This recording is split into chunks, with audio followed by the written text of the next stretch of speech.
ನಮಸ್ಕಾರ ಗೆಳೆಯರೇ.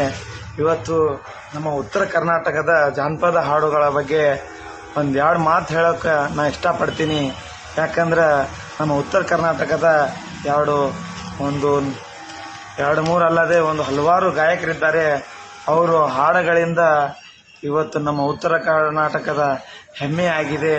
ಅದೇ ರೀತಿಯಾಗಿ ಜಾನಪದ ಹಾಡುಗಳು ಎಲ್ಲ ಮುಚ್ಚೋಗಿದ್ದು ಅವುಗಳನ್ನು ಹೊರಗೆ ತಂದು ಒಂದು ಉತ್ತರ ಶೈಲಿಯಲ್ಲಿ ಚೆನ್ನಾಗಿ ಶೈಲಿಯಲ್ಲಿ ಹಾಡಿದಂತಹ ಮಾಳು ಹಾಗೂ ಬಾಳು ಅವರ ಹಾಡುಗಳಂತೂ ತಾವು ಕೇಳಿದಿರಬಹುದು.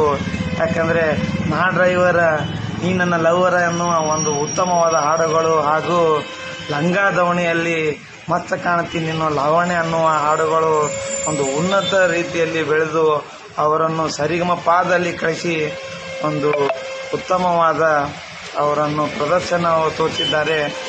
ಅದೇ ರೀತಿಯಾಗಿ ಈ ಜಾನಪದ ಹಾಡುಗಳು ಏನಂದ್ರಪ್ಪ, ಅವರು ಮೊದಲು ಎಲ್ಲಾದರೂ ಒಂದು ತೋಲಿ ಕೇಳ್ತಿದ್ರು.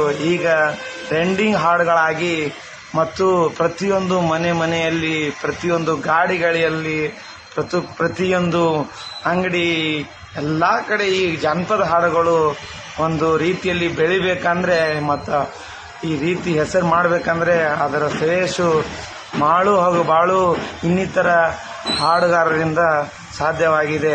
ನಮ್ಮ ಜಾನಪದವನ್ನು ನೀವು ಬೆಳೆಸಿದ್ದೀರಿ, ಹಾಗೆ ಹರಿಸಿದಿರಿ. ಹೀಗೆ ನೀವು ಬೆಳೆಸಬೇಕು, ಹರಿಸ್ಬೇಕಂತೂ ನಿಮ್ಮಲ್ಲಿ ಕೇಳ್ಕೊತೀವಿ. ಧನ್ಯವಾದಗಳು.